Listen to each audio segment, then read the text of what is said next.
बुद्धिहीन तनु जानिके सुमिरो पवन कुमार। बल बुद्धि विद्या देह मोहि हरहु कलेश विकार। श्री गुरु चरण सरोज रज निज मन मुकुर सुधारि। बरनौ रघुवर बिमल जस जोदायकु फलचारि। नमो विष्णुपादाय कृष्ण पृष्ठाय भूतले श्रीमते भक्ति वेदांत स्वामी इति नामिने। नमस्ते सारस्वते देवे गौरवाणी प्रचारिणे। निर्विशेष शून्यवादी पाश्चात्य देशतारिणे। जय श्री कृष्ण चैतन्य प्रभु नित्यानंदा। श्री अद्वैता गदाधर श्रीवासादि गौर भक्ता वृंदा। हरे कृष्णा कृष्णा कृष्णा कृष्णा हरे हरे। हरे राम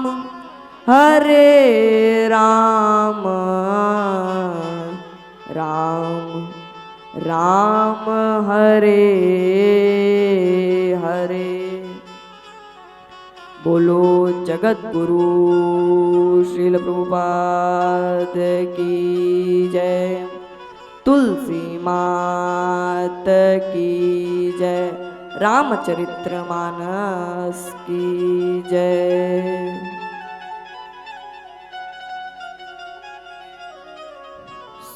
हरे कृष्ण भक्तों, कैसे आप सभी? मेरी आशा है आप सभी भक्त वृंद अच्छे होंगे, स्वस्थ होंगे एवं आप सभी भक्त वृंद इस कथा को आधुनिक उपकरणों के माध्यम से देख रहे हैं, श्रवण कर रहे हैं।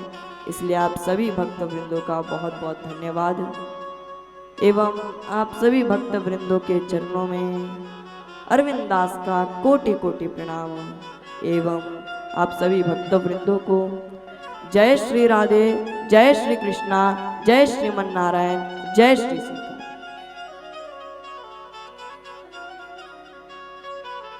सुभक्तों, जिस प्रकार कल की कथा में हमने सुना था कि यहाँ पर सबसे बड़े जो योगी थे और जो दो सबसे बड़े महायोगी थे जिन्होंने भक्ति के मार्ग में हमें भक्ति के मार्ग में जाने से पहले जो कार्य सिद्धि पानी होती है उसे रोकने के लिए ये दो चीज़ें हमें त्यागनी होती और वो दो चीज़ें आलस्य और क्रोध।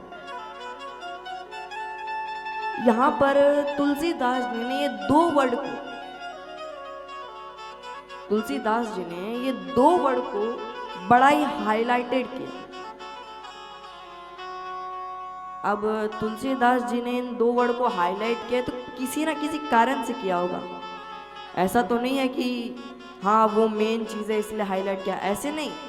उसमें कोई तो हार्ड चीज होगा, कोई तो मेन चीज होगा, है ना।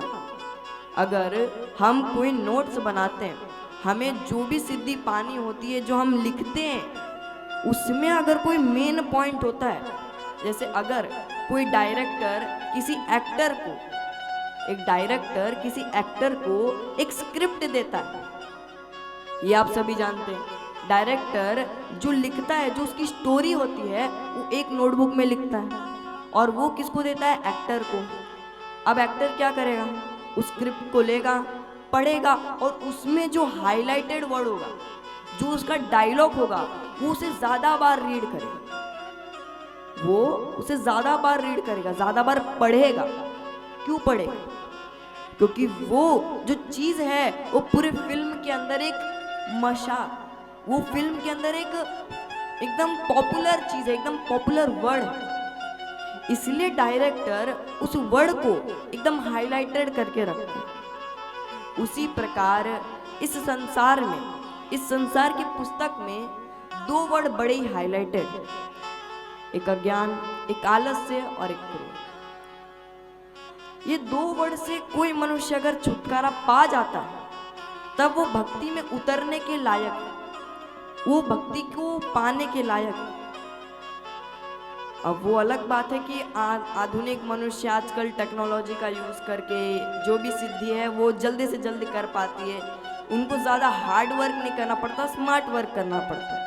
तो उस बात पर आलस से नहीं आता, क्योंकि स्मार्ट वर्क अलग चीज है। स्मार्ट वर्क आजकल एआई के जनरेशन में वो अलग चीज है, उसका मतलब अलग पार्टीशन है।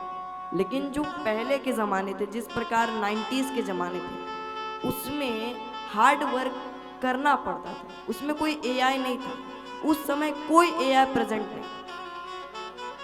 इसलिए मनुष्य को उस समय उन्हें हार्ड वर्क करना पड़ता था, और जब वो हार्ड वर्क करते नहीं थे तो उन्हें कोई कार्य मिलता नहीं, क्योंकि उस समय तो ज़्यादा स्टडी थी नहीं।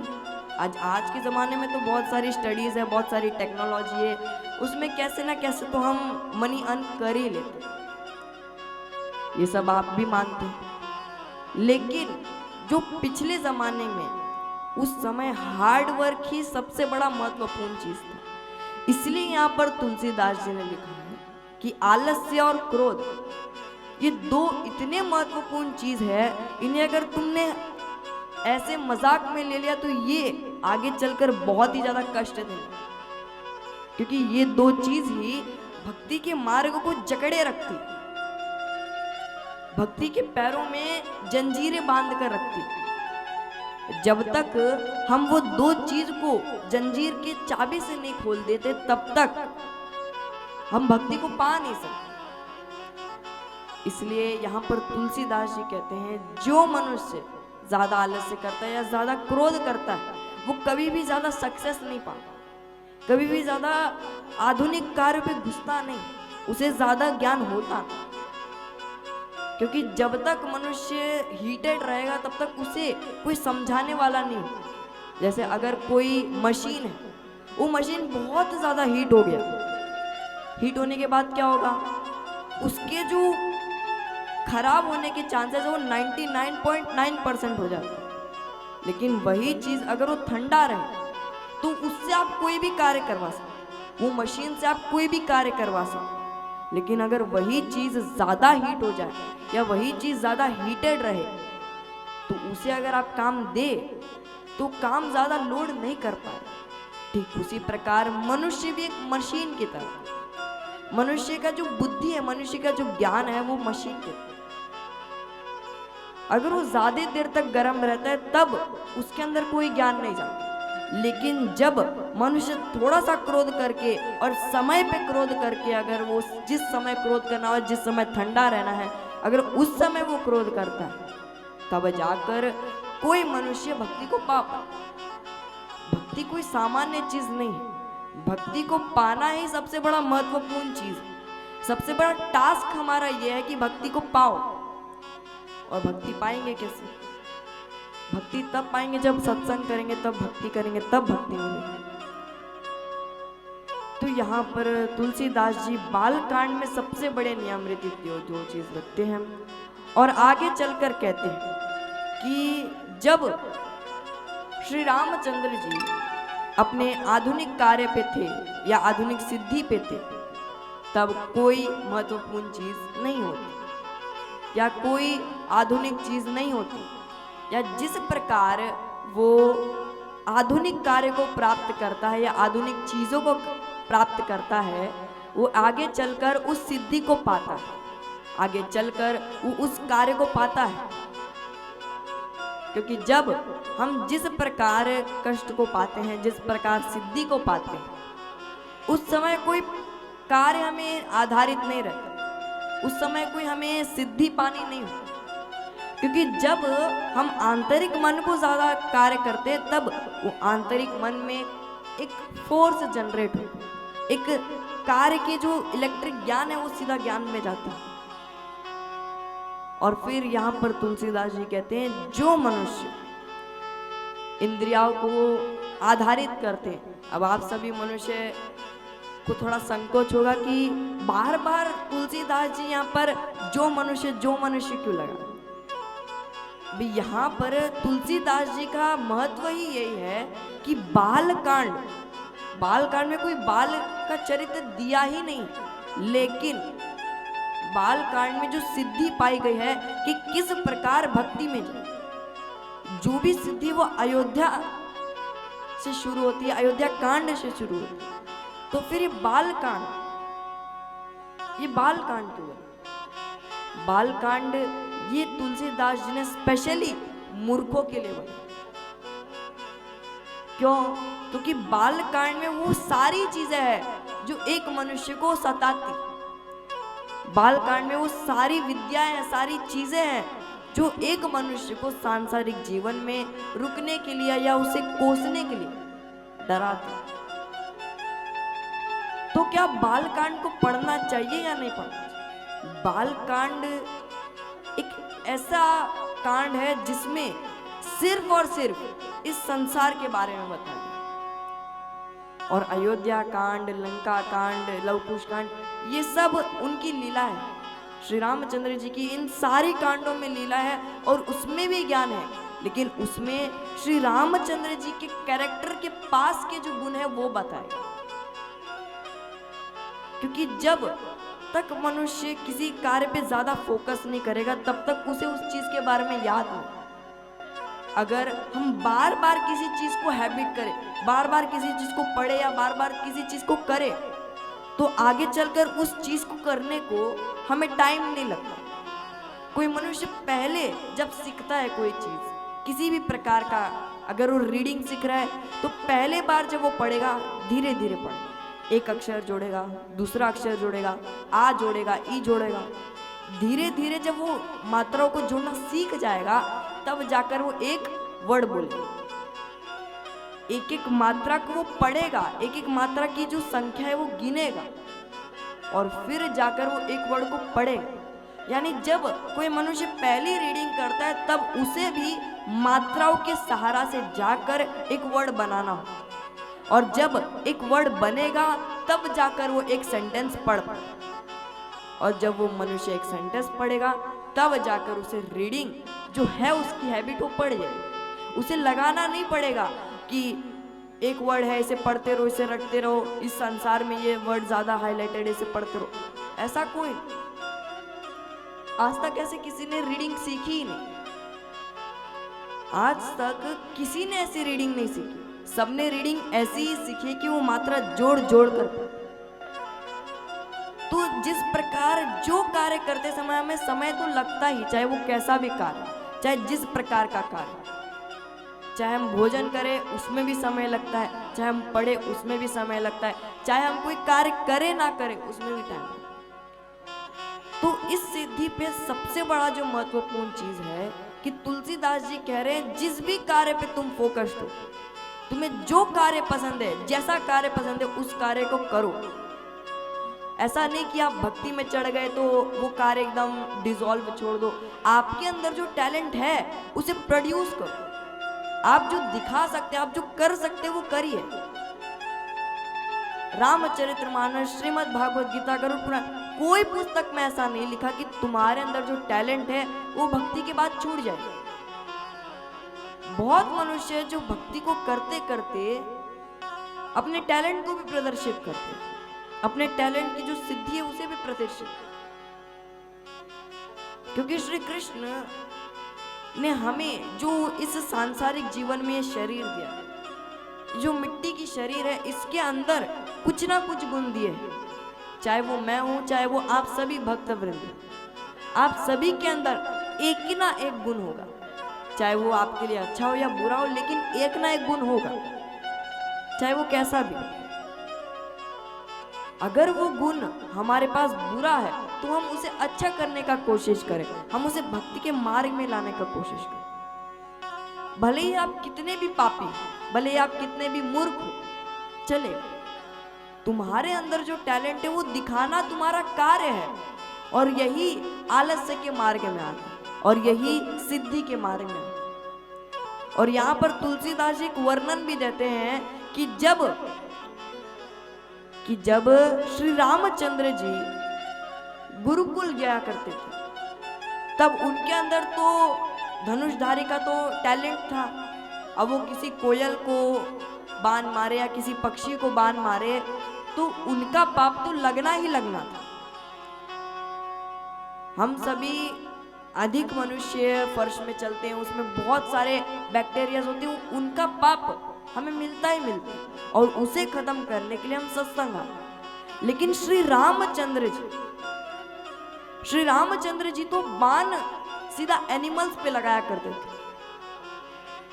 अक्सर मनुष्य को यहाँ पर भी एक डाउट होता है कि हर एक पुस्तक में लिखा है कि हमें जो सिद्धि पानी है, जो कार्य पाना है, वो हम किसी कार्य पे करें, हम उसे पाप ना लिखाएं।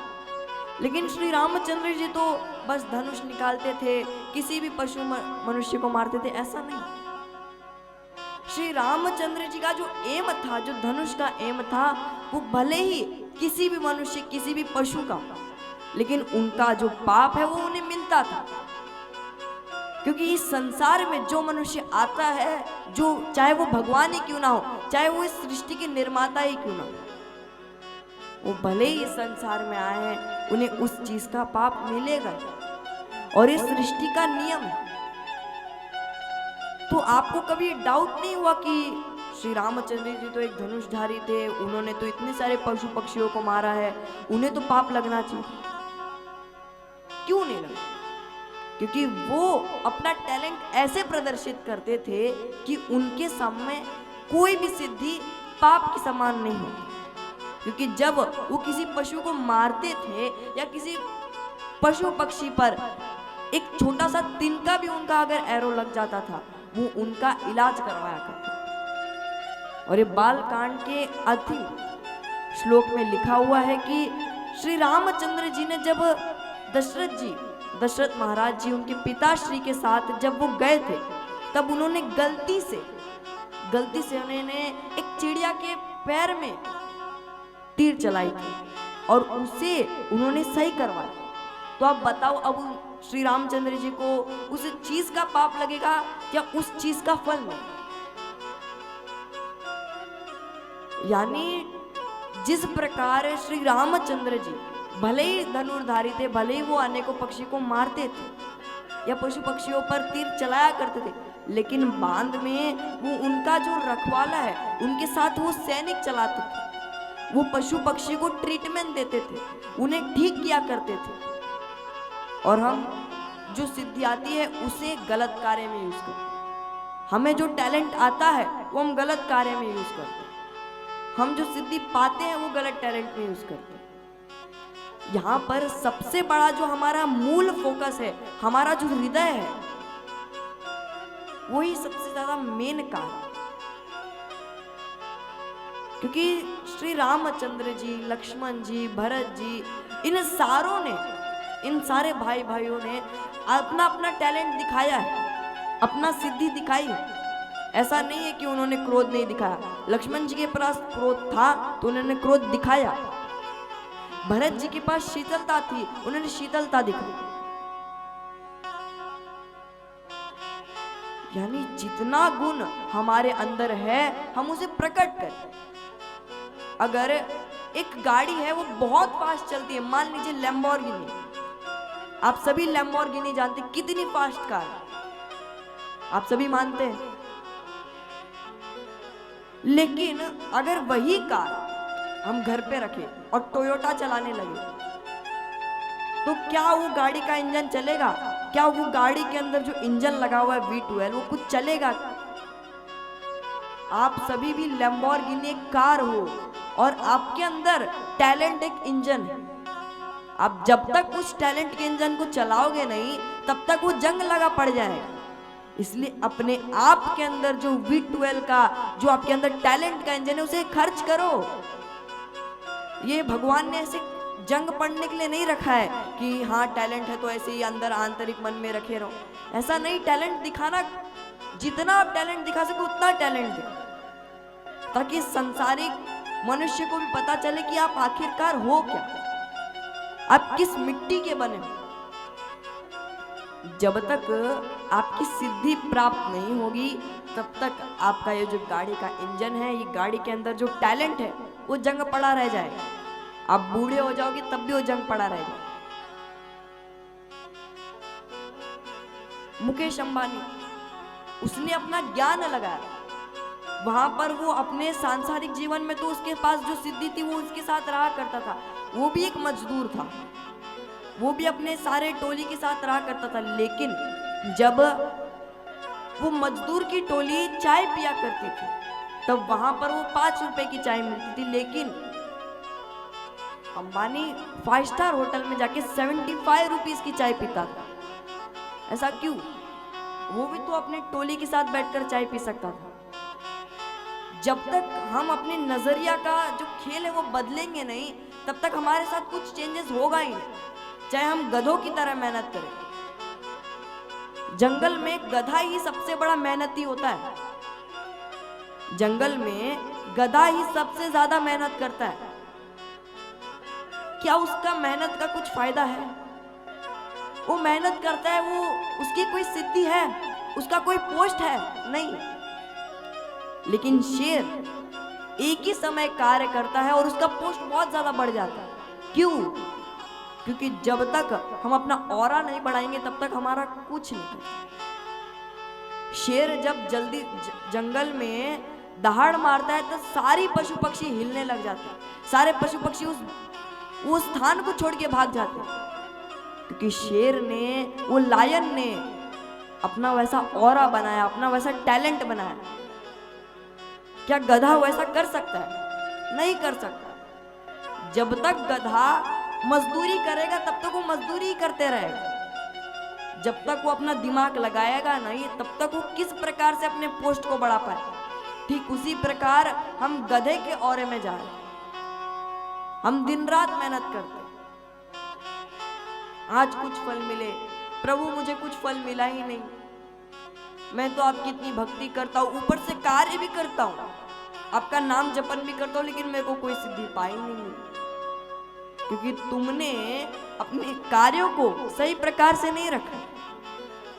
तुमने भक्ति की, तुमने हार्डवर्क क्या किया, तुमने भगवान का नाम जपा हार्डवर्क करते करते किया, लेकिन तुमने अपना टैलेंट यूज नहीं किया।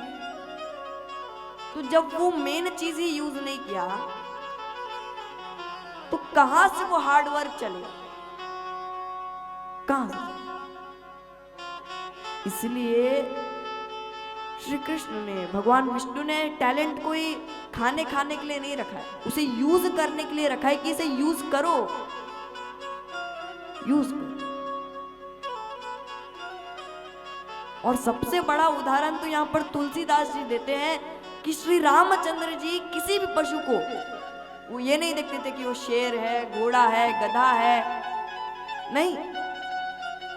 तीर चलाना है, नेम लगाना है तो लगाना है, और लगाने के बाद उस पशु का ध्यान भी रखना। इसलिए अपना जो ऑरा है वो मेंटेन करें। आपके आने से ही मनुष्य के अंदर एक डर पैदा होना चाहिए। आप जैसे ही चले, आपको जिस प्रकार मनुष्य देखे वैसे ही सामने वाले मनुष्य को डर लगे। उस समय आपका पॉजिटिव ऑरा होता है, उस समय आपका जो पॉजिटिव कार्य है वो ऑरा में जाता है। लेकिन जब तुम्हारे आने से तुम्हारी बातों को टालना, उस समय आपका नेगेटिव ऑरा हो जाता है, उस समय आपका जो ऑरा है वो माइनस में चला जाता है। ऑरा मीन्स आपकी जो सिद्धि है वो माइनस, फिर कोई फायदा नहीं। इसलिए इस सिद्धि, इस ऑरा को बढ़ाना है तो बुद्धि लगानी पड़े, तो टैलेंट दिखाना पड़े। इसलिए शांत बैठकर मत रहिए, जितना भी आपके अंदर टैलेंट है, जैसा भी टैलेंट है उसे प्रकट कर दे।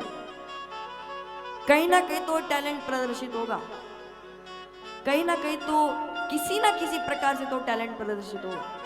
आजकल सोशल मीडिया में कितने सारे मनुष्य हैं, कोई कॉमेडी बनाता है, कोई मोटिवेशनल बनाता है, कोई सिद्धि बनाती है, कोई साइंस के ऊपर बनाता है, कोई पढ़ाई के ऊपर बनाता है, कोई मैथ्स के ऊपर बनाता है, वो अपना टैलेंट दिखा रहे हैं।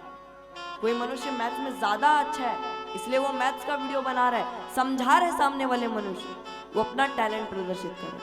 कोई ज्यादा मोटिवेशन की बातें कर रहा है, सामने वाले मनुष्य को ज्यादा ऊर्जा देने के लिए कर रहा है। चाहे किसी भी सोशल मीडिया में आज के कार्य पे आप सभी भक्त वृंद अपने टैलेंट को प्रदर्शित कर सकते हैं। आपके अंदर जो कार्य है वो प्रस्तुत है, लेकिन आप यूज नहीं करते।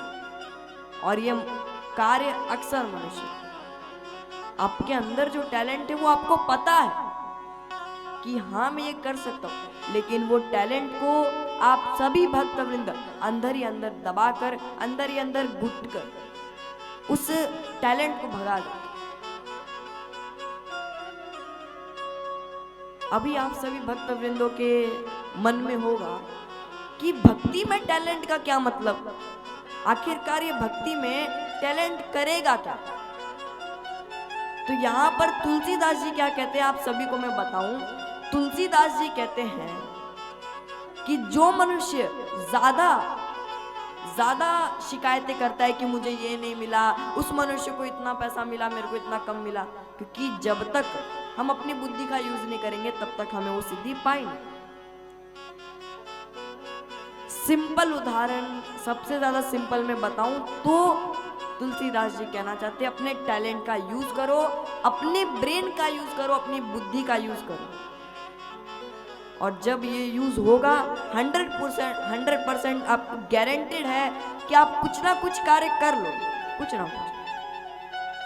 इसलिए हमेशा अपना ऑरा पॉजिटिव रखना, कभी नेगेटिव जाने मत ही देना, हमेशा ऑरा रखना। तो इसी प्रकार मैं अपनी वाणी को यहाँ पर विराम करता हूँ, अपनी कथा को यहाँ पर विराम करता हूँ। तो अगर आपको ये वीडियो अच्छा लगा हो तो please do like and subscribe. Thank you for watching this video. Hare Krishna, Hari बोल, हरे